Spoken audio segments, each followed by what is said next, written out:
आज आपण बेसन पिठाचे लाडू बनवणार आहोत. तर इथे मी सम्राटचा अर्धा किलो बेसन पीठ घेतलेलं आहे.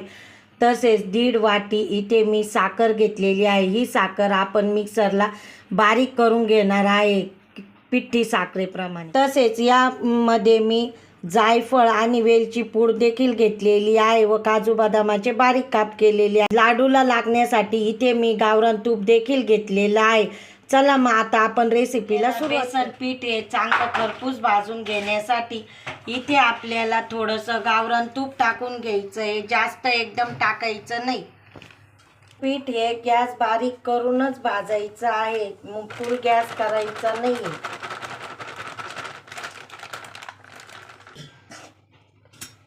अशा पद्धतीने आपल्याला हे बेसन पीठ जवळजवळ 30 ते 40 मिनटं चांगलं बारीक गॅस करून खरपूस लालसर भाजून घ्यायचं आहे. थोडं थोडं तूप हे पीठ भाजताना टाकायचं आहे आपल्याला.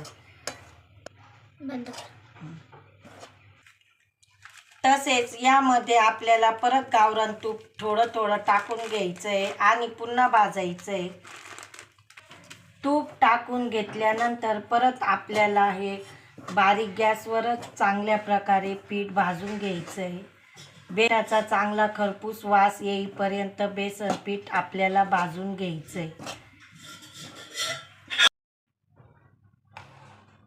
परत एकदा आपल्याला यामध्ये गावरान तूप टाकून घ्यायचं आहे.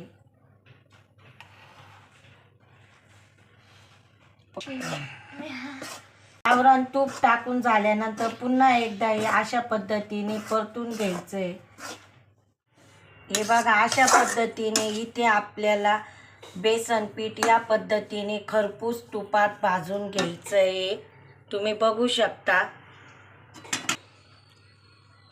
30 मिनिटं झाल्यानंतर यामध्ये आपल्याला थोडासा दुधाचा शिपका द्यायचा आहे, जेणेकरून आपले लाडू हे बेसन पिठाचे रवाळ आणि खायलाही चविष्ट लागेल.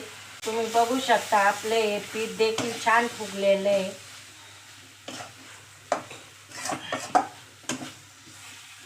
अशा पद्धतीने आपल्याला हे दूध टाकून घेतल्यानंतर चांगल्या प्रकारे मिक्स करून घ्यायचं आहे. हे बघा किती सुंदर आपलं पीठ हे भाजून झालेलं आहे तुपामध्ये. घरात वास सुटलेला आहे या पिठाचा. अशा पद्धतीने इथे आपलं पीठ थंड झाल्यानंतर या पद्धतीने हातावर हे पीठ अशा प्रकारे करून घ्यायचं आहे, जेणेकरून आपल्या लाडूला छान असा मऊसूतपणा आणि दिसायलाही सुंदर दिसतील.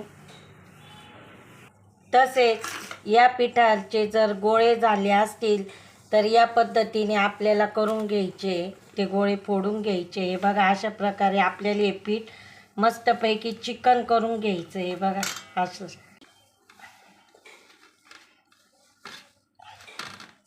मिक्सरला आपण साखर बारीक करून घेतल्यानंतर या पद्धतीने पिठी साखर तयार झालेली आहे. आता ही आपण या लाडूच्या पिठामध्ये मिक्स करणार आहे. अशा पद्धतीने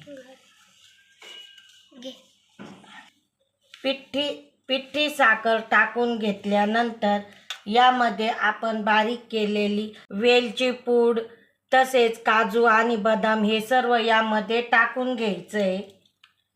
अशा पद्धतीने हे पीठ चांगलं मिक्स करून घ्यायचं आहे पिठी साखरेमध्ये. पिठी साखर आणि काजू आणि बदामाचे काप हे चांगले मिक्स झाल्यानंतर तुम्हाला हव्या त्या पद्धतीने तुम्ही इथे लाडू बनवू शकता. जर हे पीठ जास्त कोरडं वाटत असेल तर तुम्ही इथे दुधाचा शिपका देऊन बनवलं तरीही चालेल.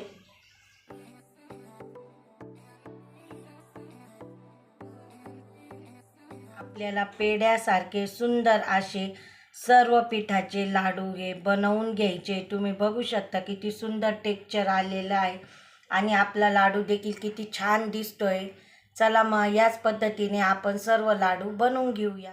इथे आपले बेसन पीठ लाडू तयार झालेले आहे. तुम्ही बघू शकता किती सुंदर आणि छान झालेले आहे.